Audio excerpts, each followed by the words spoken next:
ብላለች። እንግዲህ ሩታ ይሄን ነገር ካደረግሽ እግዚአብሔርን ቢግ ሼም ነው ነገር። እውነት ሩታ ልጇን ደብቃ አሁን እንደዚህ ያደረገች ከሆነ እጅግ በጣም ከባድ ነገር ነው የሚመጣባት። ሁለተኛ ነገር ደግሞ አብርሃምን ምንድነው እንደዚህ ያረጋጋው? ልጁ ጠፍቷል እየተባለ ምንድነው እንደዚህ እርጋታ የሆነ በጣም ተረጋግቶ በጣም ኮንፊደንስ አለው። ምንም አልመሰለውም። ለምን እንዴት ነው ለምንድነው ልጁ ጠፍቶ እንደዚህ የሆነው? ሁለተኛ ነገር ደግሞ ሩታ ልጇ ጠፍቶ እንዴት ነው ዝም ብላ የምትቀመጠው እንዴ? አረ አስረዱኝ። አረ እኔ ግራ ገባኝ። ምን እየተፈጠረ ነው? አባት ልጅ ጠፍቶ ተረጋግቷል። እናት ደግሞ ወደ ፖሊስም አላመለከተችም፣ ወለይትም አላመለከተችም። በቃ እንገናኛለን እሺ እንታያለን ብላ ሄደች። ማን ላይ ነው የምንፈርደው? ማንን ነው የምንጠይቀው እዚህ ጋር? ለማንኛውም ይሄን ቪዲዮ በማርያም ላይክ፣ ሼር፣ ሰብስክራይብ አድርጉ። ሁላችሁም ላይክ ኮሜንታችሁ ፈልጋለሁ። ሁላችሁም ኮሜንት እንድታደርጉ ፈልጋለሁ። ልጁ ማን ጋር ነው ያለው? ቤተሰብ ሁላችሁም ኮሜንት እንድታስቀምጡ ፈልጋለሁ። ላይክ እያደረጋችሁ ልጁ ማን ጋር ነው? ሩታ ጋር ነው ያለው ወይስ እና አብርሃም ጋር ነው ያለው ወይስ ሄርሜላ ጋር ነው ያለው? ማን ጋር ነው ልጁ ያለው? እርግጠኛ ነኝ ሄርሜን ከዚህ እናውጣት። እሺ እኔ ምላችሁ ምን ታውቃላችሁ? አንድ እናት እኔ በጣም አሳዝናኛለች ዛሬ ሩታ እጅግ በጣም እንደ አንድ እናት አሳዝናኛለች። ልቤን በልተዋለች። እውነት ሩታ ልጅሽ ጠፍቶ ነው ወይስ አንቺ ያደረግሽው ሴራ ነው ወይስ ያደረግሽው ነገር ነው? አንድ እናት ልጇ ጠፍቶ ካሜራ ደቅና እንደዚህ ያለቀሰች አትመጣም። እንዴት ነው አንድ እናት ልጅ ጠፍቶባት እንዴ ለፖሊስ ትላንት ልጁ ከጠፋ እኮ 2 ቀን ተብሏል አይደል? 2 ቀን ነው አሁን እኮ 3 ቀን ሊሆነው ልጁ ህፃኑ ከጠፋ። አብርሃም አባት ተረጋግቷል፣ ምንም አልመሰለም። አብርሃም ሴራውን አውቋል ማለት ነው። እንግዲህ እንደዚህ ከሆነ ሩታ ልጁን ደብቀው ነው ማለት ነው።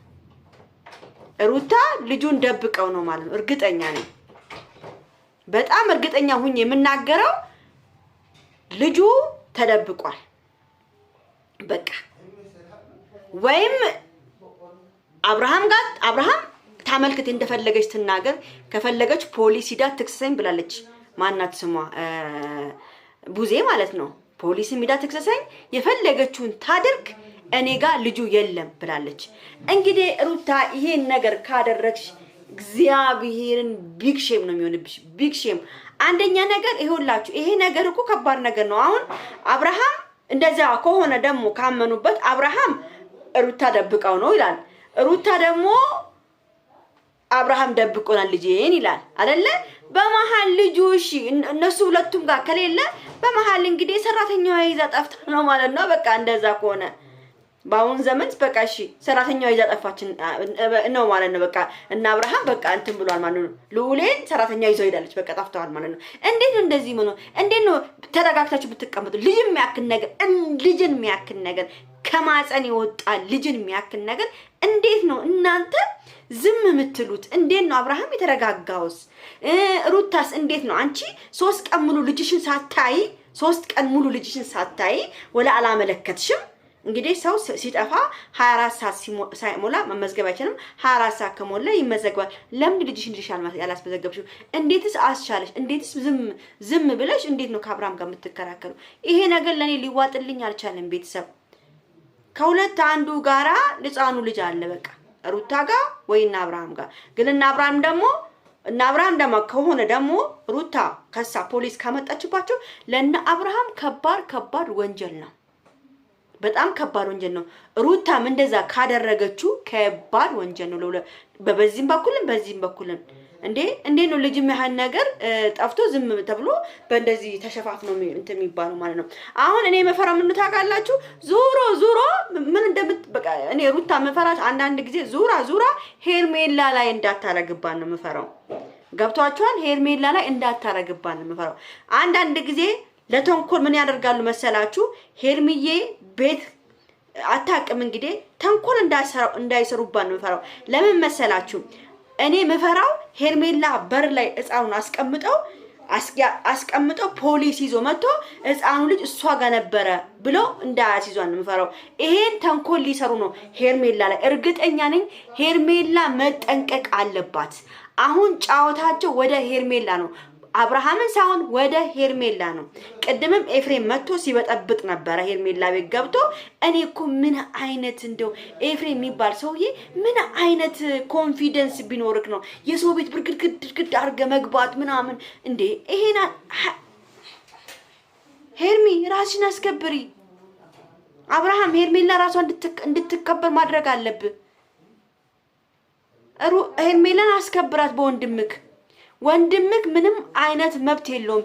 የሄርሜላን ቤት እንደፈለገ በርግዶ ከፍቶ የመግባት መብት የለውም። ማን ስለሆነ ነው ሄርሜላ ቤት እሱ በርግዶ የሚገባው?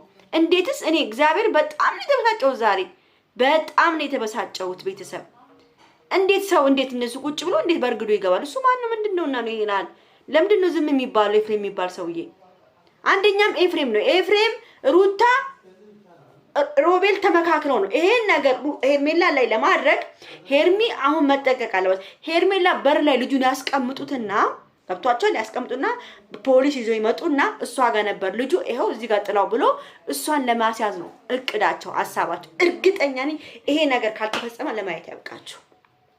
ገብቷቸዋል። እና ልጁ አልጠፋም። አትዋሹ። እየዋሻችሁ ነው ያላችሁት። ከሁለት አንዳችሁ እኔ አብርሃም ተረጋግጦ አብርሃም ለምን እነሱ ጋር እንደሆነ እርግጠኛ ሆኗል። በቃ ይሄ ሙድ እንደሆነ ይሄ ጫዋታ እንደሆነ ይሄ የፌክ ጫዋታቸው እንደሆነ ገብቷታል መሰለኝ፣ ገብቷታል። እንግዲህ አንድ እናት ልጄ ተሰርቋል ብላ እንደዚህ ስትሆን ማየት ደግሞ ይከብዳል። እውነት ያማል። እኔ አሞኛል።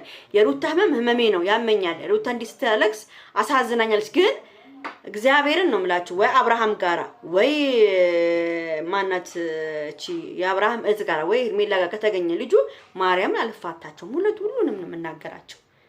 ሩታ ለጋም ከተገኘ እኔ እንጃ፣ እኔ ምን እንደምላችሁ አላውቅም። በቃ እውነት ተው። በልጅ አትነግዱ፣ በልጅ አትጫወቱ። ሕፃን ልጅ ቀላል አይደለም። ሕፃን ልጅ መቀለጃ አይደለም። ተው። እናንተ በአፋችሁ ያመጣችሁት ነገር ልጃችሁ ነገ ተሰርቆ ጉድ እንዳትሆኑ ነው የምፈራው እኔ ማለት ነው። አፍ ያመጣው ነገር በኋላ ገደል ነው የሚያስገባው። ገብቷችኋል? በአሁን ሰዓት ደግሞ ሕፃን እየተሰረቀ ነው ያለው። በጣም ሕፃኖች እየተሰረቁ ነው ያሉት።